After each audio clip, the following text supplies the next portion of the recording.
Assalamualaikum warahmatullahi wabarakatuh. Kita lanjutkan matrik yang bagian kedua ini. Kita akan mempelajari tentang transpos matrik gitu ya. Apa itu transpos? Jika A itu adalah suatu matriks, transpos matrik A itu ditulis A pangkat T. Berarti A pangkat T itu dibaca dengan transpos matrik A atau A transpos. A transpos itu adalah matrik baru di mana elemen baris matrik A transpos itu merupakan elemen kolom dari matrik A. Artinya apa? Transpos itu adalah merubah elemen baris menjadi elemen kolom. Berarti barisnya diubah menjadi kolom. Ya. Sekarang misalkan saya punya matrik A yang elemennya itu 1, 2, 3, 4, 5, 6 begitu. Maka transpos matrik A itu nanti ya bisa kita cari ya, itu merubah dari elemen barisnya mana? 1, 2, 3. Ini namanya baris ya. Kita rubah menjadi kolom gitu ya. Itu baris menjadi kolom berarti 1, 2, 3 ya. Kemudian baris yang kedua ini 4, 5, 6 maka menjadi kolom kedua berarti 4, 5, 6. Nah, merubah elemen baris menjadi kolom seperti ini gitu ya, atau sebaliknya, maka ini namanya adalah transpos. Maka namanya adalah transpos A atau A transpos. Sekarang kesamaan dua buah matrik. Matrik A itu sama dengan matrik B ya. Jika kapan? Nah, dua buah matrik itu dikatakan sama jika yang pertama ordonya sama. Berarti ordonya matrik A itu sama dengan ordonya matrik B. Ordo itu apa? Ordo itu adalah banyaknya baris kali banyaknya kolom ya. Kemudian yang kedua, elemen yang seletak sama. Nah, inilah adalah dua buah syarat yang harus dipenuhi. Dua buah matrik itu dikatakan sama. Kalau tidak terpenuhi salah satu, berarti bukan dua buah matrik yang sama. Sekarang contohnya, jika saya punya matrik A, elemennya 1, negatif 2, 3, X min 7, 0 dan negatif 1, dan B-nya adalah itu ya. Pertanyaannya adalah tentukan nilai X dan Z-nya. Nah, jika ini syarat kurang ini ya, jika matrik A itu sama dengan matrik B. Jika matrik A itu sama dengan matrik B gitu ya, kita lihat sekarang barisnya ada berapa? A-nya ada 2, B-nya ada 2, oke sama. Kolomnya ada 3, B-nya juga ada 3. Oh, berarti ordonya sama. Karena ordonya sama berarti nanti tinggal kita elemen yang seletak itu harus sama.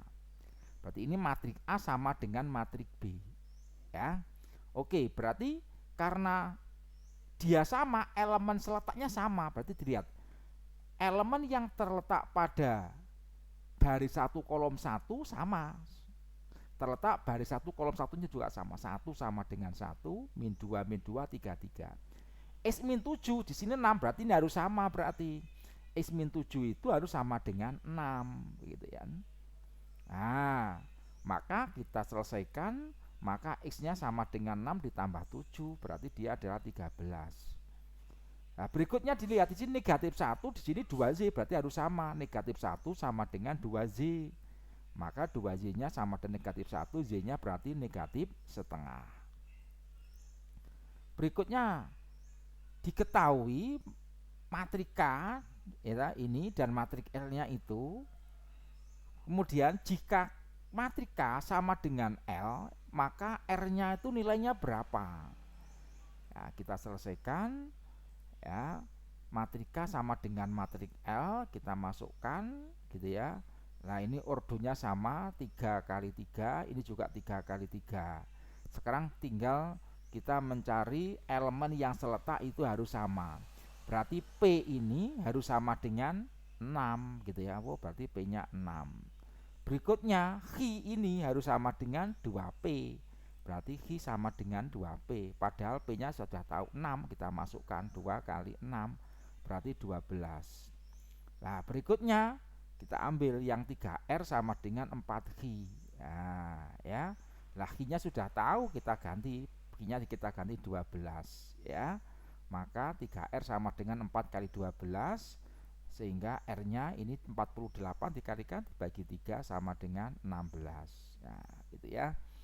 Berikutnya sekarang contoh yang berikutnya, jika diketahui matrik A dan matrik B seperti itu, jika A transpose, iya toh, jika pangkat itu adalah transpose matrik A, maka persamaan A transpose sama dengan B. Jika A transpose sama dengan B, itu dipenuhi jika X dan Z-nya berapa. Oke, kita bahas. Di situ dikatakan A-nya ini berarti A transpose-nya kita rubah, berarti elemen baris kita rubah menjadi kolom. X tambah Z, X menjadi sini ya. Oke, ini adalah A transpose-nya. Berikutnya dikatakan A transpose sama dengan B. Ya, sama dengan B. Nah, sekarang berarti elemen yang serta harus sama. Berarti apa artinya? X ditambah Z sama dengan 1, gitu ya. X dikurangi Y sama dengan 3. Nah, 3. Yang X tambah Z sama dengan 1 kita anggap persamaan 1, X dikurangi Z sama dengan 3 kita anggap persamaan 2. Kemudian kedua persamaan itu kita eliminasi gitu ya. Oke, berarti kita jumlahkan, berarti sini 2X sama dengan 4, berarti X nya ketemu 4 dibagi 2 berarti 2. Kemudian kita ambil salah satu persamaan yang kita ambil X ditambah Y sama dengan 1 ini, kita X nya 2 kita substitusikan, berarti Z nya 1 kurangi 2 berarti negatif 1, sehingga jadilah X nya 2 dan Z nya negatif 1. Terima kasih. Assalamualaikum warahmatullahi wabarakatuh.